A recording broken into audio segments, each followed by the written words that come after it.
un fission, qu'est-ce que c'est? Eh bien, tout simplement, c'est la question d'un noyau, qu'elle soit spontanée, c'est-à-dire à l'état naturel, ou alors suite à une activité humaine, par exemple dans une centrale nucléaire, ou alors tout simplement en laboratoire. Il faut savoir qu'ici, nous nous plaçons à une échelle propre, celle du noyau et donc des particules qui le composent. La première de ces particules est le proton. Il faut savoir que le proton est chargé positivement, qu'il a une masse propre de l'ordre de 10-27 grammes et qu'il est une constituante essentielle du noyau. La seconde, le neutron. Il faut savoir que le neutron a la même masse que le proton, mais que lui n'est pas chargé.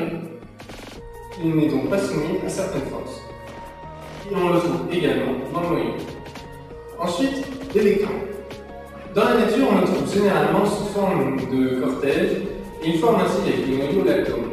Mais dans les réactions de radioactivité, il intervient au sein du noyau, tout comme son équivalent positif, le positron.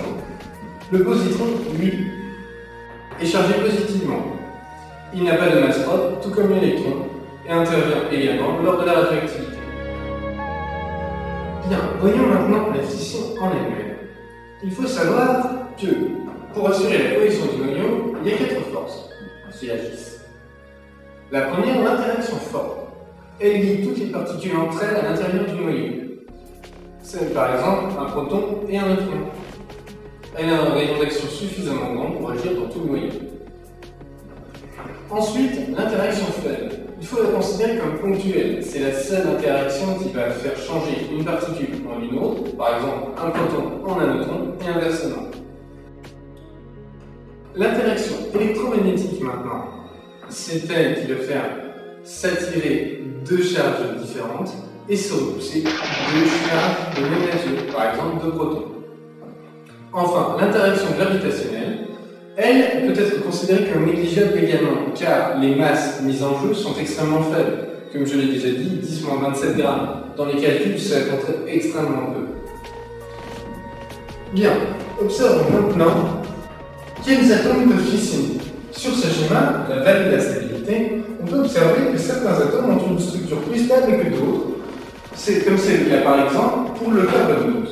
Il faut savoir que le carbone 12 a un atome qui a les mêmes caractéristiques chimiques que lui, mais pas la même composition. Il est connu sous le nom de carbone 14 et sert dans la datation en paléontologie et en archéologie. Le carbone 14 va, au fur et à mesure du temps, chercher à se rapprocher de la structure stable du carbone 12. Il va donc pour cela fissionner, c'est-à-dire perdre des éléments pour se rapprocher de cette structure stable. Continuons l'exploration de cette vallée de la stabilité. On se rend compte que lorsque le nombre de protons dépasse 85, c'est-à-dire à partir de l'élément chimique astable, les noyaux ne sont plus stables, ils fissionnent spontanément au cours du temps. Mais dans le but d'étudier le monde de l'atome, ou alors avec des visées industrielles, il a fallu domestiquer cette fission. Il a donc fallu trouver un moyen exact pour pouvoir la déclencher à un instant T0 et l'arrêter à un autre instant. On l'a trouvé sous la forme d'une particule. En effet, le choc entre un neutron lancé à une certaine vitesse et un noyau peut engendrer cette fission. Démonstration. Mais quels sont les intérêts réels de cette fission? Eh bien, c'est très simple. Partons d'un exemple. Si l'on posait un atome d'uranium avec les résultats de sa fission, c'est-à-dire par exemple un atome de strontium et un atome de xénon, on se rendrait compte que l'atome d'uranium est beaucoup plus lourd que ses produits. Pourquoi, me direz-vous? Eh bien, en 1905, Einstein a démontré E égale mc2, ce qui se traduit pour le monde de l'atome par énergie de liaison est égale à delta mc carré. Il faut savoir que l'énergie de liaison est l'énergie qu'il faut fournir à un noyau pour le dissocier en nucléon propre. Tant que delta M, il représente la différence de masse entre la masse du noyau assemblé et les nucléons séparés. On peut donc maintenant passer cette courbe qui représente l'énergie de liaison en fonction du nombre de nucléons. On peut observer que c'est pour un nombre de nucléons égal à 56 que l'énergie de liaison est maximale. Après, pour un nombre de nucléons supérieur, l'énergie de liaison redescend.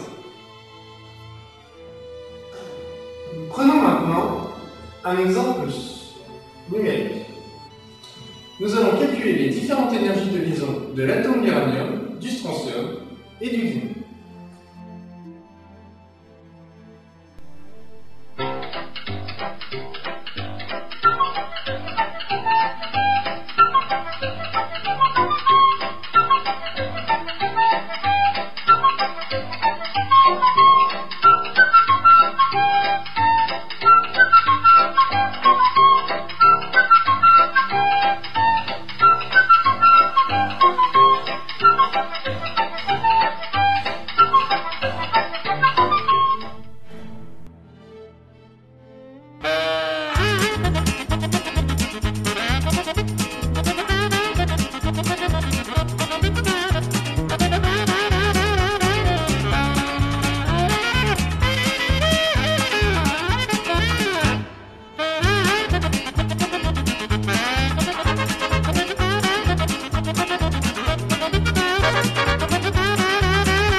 On peut remarquer que l'énergie est négative.